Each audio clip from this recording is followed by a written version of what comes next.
देखिए, यूपी की 80 की 80 लोकसभा सीटें भाजपा और हमारे गठबंधन के साथी प्रत्याशी जीत रहे हैं।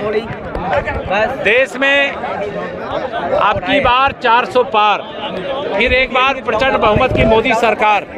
यह जन जन की आवाज है, जन जन का संकल्प है और जन जन का आशीर्वाद भी मिल रहा है। देश में मोदी लहर है। उत्तर प्रदेश में सपा और कांग्रेस का गठबंधन है। यह गठबंधन 2017 में भी बना था। तब सपा भी की कुछ हैसियत थी और कांग्रेस की भी हैसियत थी, लेकिन आज ये दोनों पार्टियां, बल्कि मैं कहूँ उसमें बसपा भी जोड़ लूँ, तो तीनों पार्टियां आईसीयू में पड़ी हुई हैं। इनका राजनीतिक भविष्य अंधकार में है। उत्तर प्रदेश के सर्वांगीण विकास के लिए, सबका साथ सबका विकास के लिए, कुछ का साथ कुछ का विकास या कुछ का साथ गुंडों का विकास, कुछ का साथ और तुष्टीकरण करने का काज, कुछ का साथ और परिवार का विकास, इसका युग अब खत्म हो गया है। इसलिए भारतीय जनता पार्टी बड़े अंतर से इस चुनाव को जीत रही है और जीतेगी। समाजवादी पार्टी के राष्ट्रीय प्रमुख महासचिव राम गोपाल कहते हैं कि इस तरह के बयान मंदिरों पे देने वाले लोग पाखंडी है। और देखिए, प्रोफेसर राम गोपाल जी मुझसे उम्र में बड़े हैं।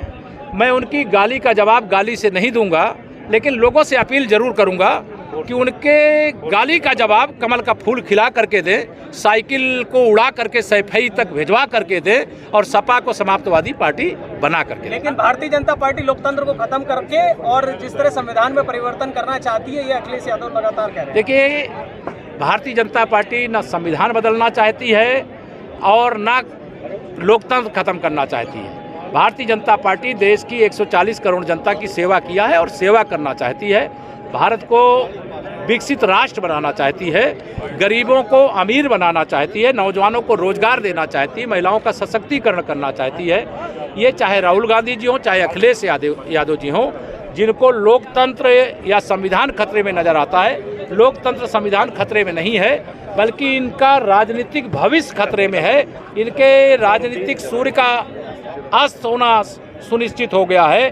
4 चुनाव हार करके हार का चौका लगा चुके हैं, लेकिन अभी भी कुछ कहते हैं, जब दिया बुझने वाला होता है तो जरा ज्यादा उसकी लौ छूटती है, तो वह अब सपा समाप्त होने वाली है, इसलिए इस प्रकार की बात। लेकिन वो कह रहे हैं अग्निवीर की तरह से पुलिस की खाकी भी अब 3 साल की करने वाले हैं। वो सत्ता में ना है ना आने वाले हैं। जब सत्ता में है भी नहीं, आने वाले भी नहीं है, तो हम क्या करेंगे उनको कैसे मालूम है। हम अच्छा कर रहे हैं, अच्छा करेंगे, इसीलिए जनता का समर्थन और आशीर्वाद हमें मिला। राहुल गांधी कह रहे हैं कि पहले चुनाव के बाद 150 सीटें भाजपा की आएंगी।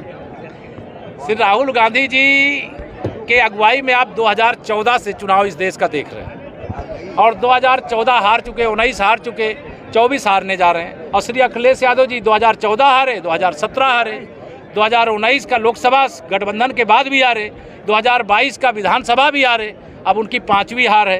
तो मैं कहना नहीं चाहता, मेरे मुंह से वो अच्छा नहीं लगता।